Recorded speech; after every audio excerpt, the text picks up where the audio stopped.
మనం ఏ ఊరికన్నా పోవాలంటే ఆటోలో పోవాలన్నా ఆర్టీసీ బస్ ఎక్కి పోవాలన్నా రైలు ఎక్కి పోవాలన్నా అదంతా మన ఇష్టం.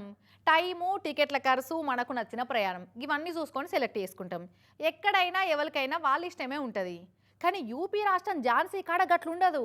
ఆడికెళ్ళి ఏ సిటీకి పోవాలన్నా అక్కడి ప్రైవేట్ బస్సులోళ్ళు ఆటోలు చెప్పిందే ఎక్కాలి, అడిగినంత ఇయ్యాలి. అహో గట్లెట్లా అంటారా? కాలేజ్ చూసిరా పోరి ముచ్చటేందో.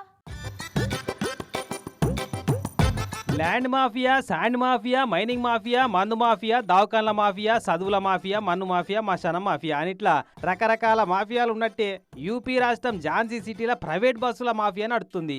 అంటే మనతన లేదా అని అంటారేమో, ఉండొచ్చు. కానీ మన కాడ మాఫియా వేరే, యూపీ ఝాన్సీలో నడిచే ప్రైవేట్ బస్సుల మాఫియా వేరే. ఎట్లా అంటే ఝాన్సీ పట్నంలో ఎవరన్నా ఎటన్నా పోదామని ప్రయాణికులు కనుక లగేజీ బ్యాగులు పట్టుకొని రోడ్లు ఎక్కడే ఆలస్యం, ఏడికి పోతున్నారు అని ఆటో వాళ్ళు వచ్చి అడుగుతారు. నేను పలానా గోరఖ్పూర్కి పోవాలి, బస్టాండ్ కాడికి వస్తావా అని అడిగితే చలో బయట అని కూసబెట్టుకొని చక్కగా ప్రైవేట్ బస్ కాడికి తీసుకుపోతారట. ఇక తీసుకుపోయి ఇడిచిపెడతారేమో అనుకునేరు. టికెట్ కొట్టించి సీట్ల కూసబెట్టి మరీ పోతారట ఆడికెళ్ళి. ఇగో ఝాన్సీకి వెళ్ళి గోరఖ్పూర్కు ఆర్టీసీ బస్ ఎక్కుదామని బస్టాండ్కి వస్తుంటే ఆటో వాళ్ళ వచ్చి చలో ఎక్కువ ఆటో ఎక్కువ అని దబాయించి ఎక్కించి పట్టుకొచ్చి బస్సులో కూసబెట్టినట్ట. ఇట్లా అంతేనా అభయ్యా?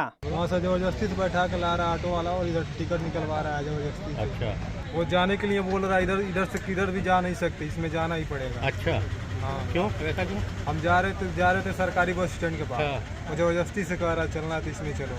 ఆటో వాళ్ళ నన్ను జబర్దస్త్గా పట్టుకొచ్చి కూసబెట్టిండు. ఇక్కడి నుంచి ఎక్కడికైనా ఇండ్లనే పోవాలట. నేను బస్ స్టాండ్ పోతున్నా, జబర్దస్తిగా తీసుకొచ్చి ఇంట్లో ఎక్కించి కూసబెట్టిండు. ఒక్కొక్కరికి 1000 రూపాయలట టికెట్ అని ఇట్లా ఇష్టం లేకున్నా భయపడి బస్సులో కూర్చొని బాధపడుకుంటా మాట్లాడుతుండు అటు ఇటు చూసుకుంటా.